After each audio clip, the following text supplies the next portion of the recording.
Bhagavan Buddha, he belongs to 600 BC.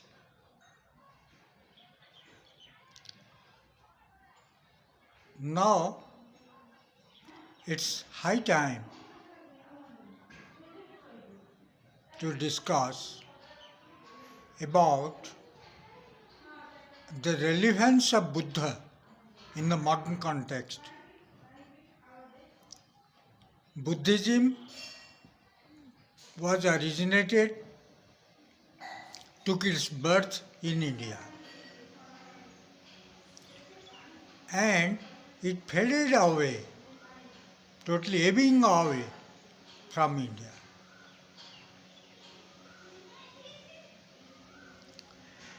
Lord Buddha, who started a rebellion, a rebel, a social rebel by that time, who revolted against the Indian priests, the Brahmins, the sacrifice in yajna. He fought against injustice, untouchability. He didn't have any respect for Vedas. By the way, it was a rebellion against Sanatan.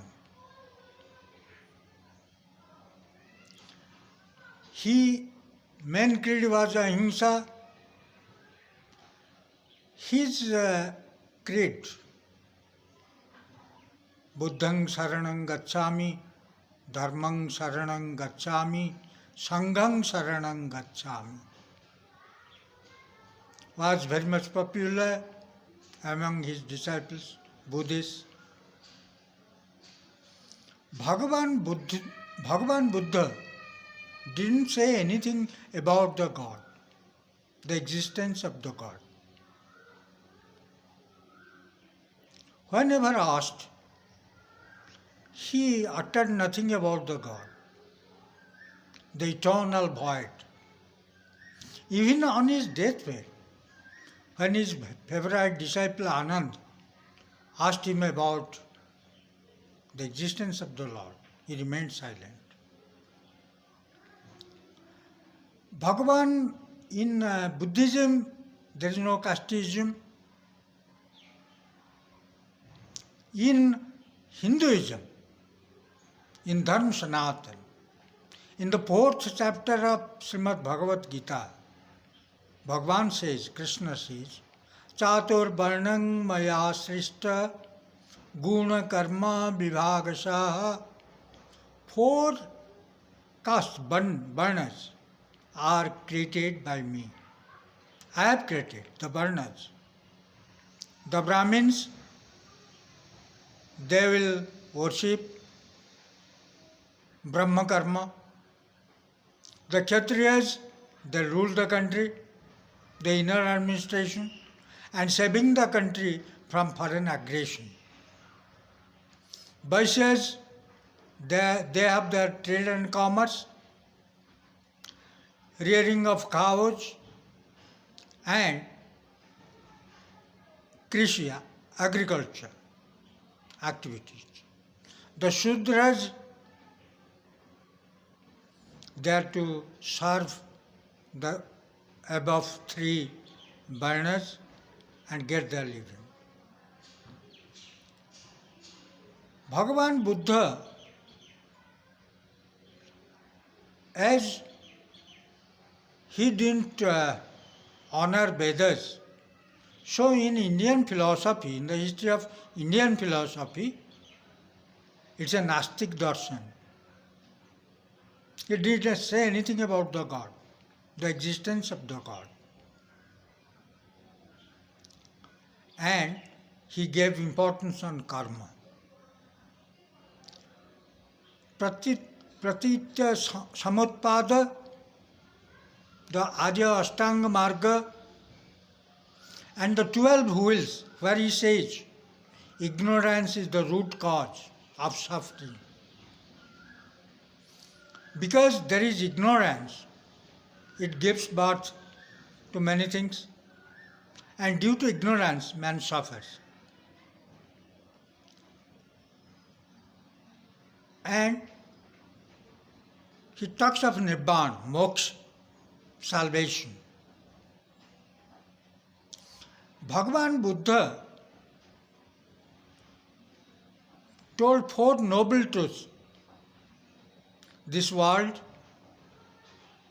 is full of sorrows, miseries. The cause of misery or sorrow is trishna, kamana, desire. Third, if there is no trishna, no kamana, there is no sorrow and nibbana. So Buddha's contribution to the rest of the world is those 4 noble truths.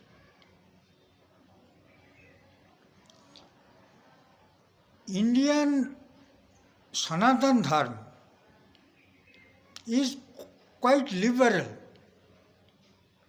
It's wide open. The windows are quite open to accept views, to antagonistic views also. Giving an example, in Gita, in the 2nd chapter, it has been told, Nanang chindanti shastrani, nanang dahati pavakaha, na cheda kladantapo, na sosyati maruta. Basangsi jernani yata vihaya, navani grihnati naropurani, tatha sarirani vihaya jerna nanyani sanjati navani dehi. The concept of soul that is been discussed by the Lord Krishna. The soul is eternal. Body is not soul. The soul is within the body. And the body decays, soul doesn't. Soul is a particle of the Lord. So it cannot be destroyed. It has no sickness or old age. It is permanent all the time. And when our dress is wretched, we throw it, get another.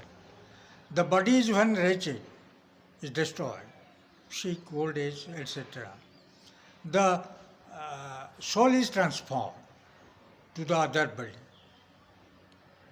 Jatasya hi dhruva mrityu, Bhagavan says, Lord Krishna says. As the death is fixed, all the time death is there, so all the time birth is also there. We believe in rebirth. The Indian contribution to the rest of the world is soul, the theory of soul, the undying soul, which never dies away.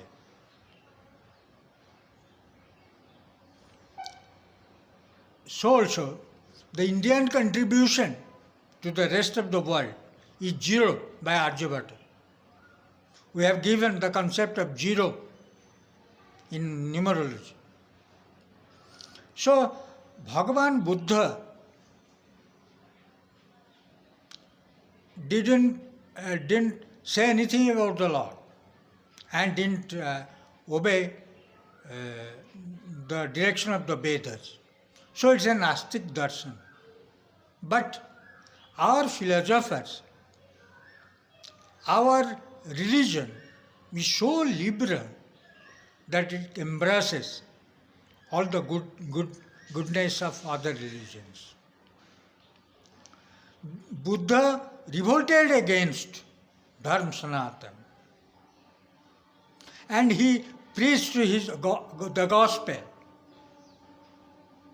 in Pali, not in Sanskrit, as Sanskrit was never intelligible to the mass. So, Bhagavan Buddha, we find a place of Buddha in Dasavatar, the 10 incarnation of the Lord. In Satyug, Matsya, Kachapa, Varaha, Vamana, Nrsimha. In Treta Yug, Sri Ram, and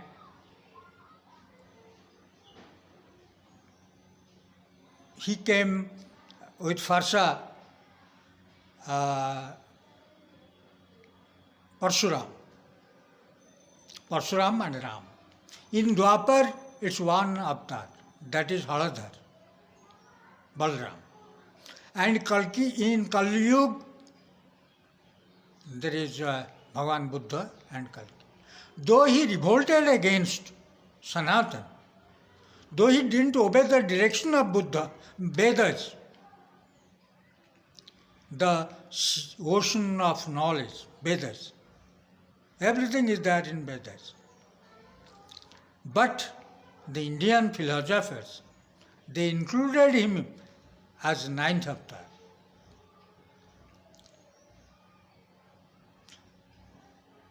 So, our tradition, the sublime tradition, the elevated tradition,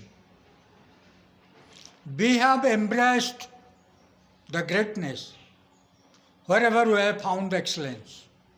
As for example, we talk of Atma, the soul, our contribution to the rest of the world, the philosophy. Na hanyate hanyamane sarire. It never dies away with the body. But Rishi Charvak, another philosopher, a Rishi, he said, Rinam kritva ghritam pibet, Rinam kritva ghritam pibet, jabat jibet sukhang jibet. Bhasmi bhutasya dehasya punaragamanam kutah. Here altogether it's a diametrical opposite thesis. He said that when a body is burnt to ashes, how can he return it back? So this is the Charvak theory, that it doesn't come. So, Rinam kritva ghritam pibet. Jabat jibet sukhang jibet. So, this is the Epicurean theory. So, where enjoyment, happiness is given priority. So, however, he gave a new theory, a new dimension to the history of philosophy, the Indian philosophy. So, Charvak is titled, Charvak was considered, as I gave a new direction, a new thesis. So, he was also titled Maharshi. So, our Sanatan, our Hindu Dharma, all the time accepts the elevated theories, the scintillating experiences, and quite elegant thesis. So Buddha, though born in Indian climate, Buddhism, it died away from India with the coming of Jagadguru Shankaracharya. Jagadguru was the best Tarkic, the logician of that time. He is considered to be the avatar, the incarnation of Lord Shiva. Jnanamichet Sankarat. So, Shankar, Adiguru Shankar, who came to preserve the Sanatan, he challenged the Bauddha Bhikkhus for discussion. The Digvijay Shankar, and with his logic, argument, knowledge and prudence, wisdom, he devastated the area of Buddhism. They couldn't fight, they couldn't stand against Shankar, the avatar, the incarnation we believe, we suppose. Digvijay Shankar. Buddhism also embraces good theories, pratitya samutpada. In Latin, ex nihilo nihilo fit, out of nothing, nothing only comes. Something can never come out of nothing. So this is the causal connection, the theory of cause and effect. When we discuss the causal connection, connectivity, to find out the truth, the pragmatic test of truth, which coheres also. So causal connection, suppose if you thresh away the sands, you can get oil. From the bija, from the seeds, that to oil seeds, you get oil. If you thrash and going on thrashing sands, it won't supply you oil. Because the cause is as potential as the effect. The cause is as potential as effect. The bija, the seed, has all the potentialities for the future growth that is in perspective. Bhagavan Buddha, he was Lord Buddha, such a man born in Vaishakha Full Moon Day, Purnima, acquiring knowledge is Vaishakha Purnima, the full moon day of Vaishak, and death on full moon day, Vaishak. So taking all these things into consideration, Buddha was the Lord, Buddha was Bhagavan. There is no doubt about it. Buddha, with the pioneering efforts establishing ahimsa, non-violence, the theory of non-violence. He practiced it and made others practice. He told his Buddhist bhikkhus, whatever is learned on today, you spend today. Nothing to deposit. Bhagavan Buddha, such a man world has ever seen, such a great man, a great philosopher. The incarnation we call him. So Buddhist theory has a permanent relevance. Why in modern times? For times to come. People will remember Buddha, his declarations. In Gita, Lord Krishna proclaims it's a universal gospel. It's never bigotry, not parochial, nor partisan. It's for the whole of mankind. It's a way of living. Making man elite, transforming the man. for a greater society, for a new brilliant tomorrow.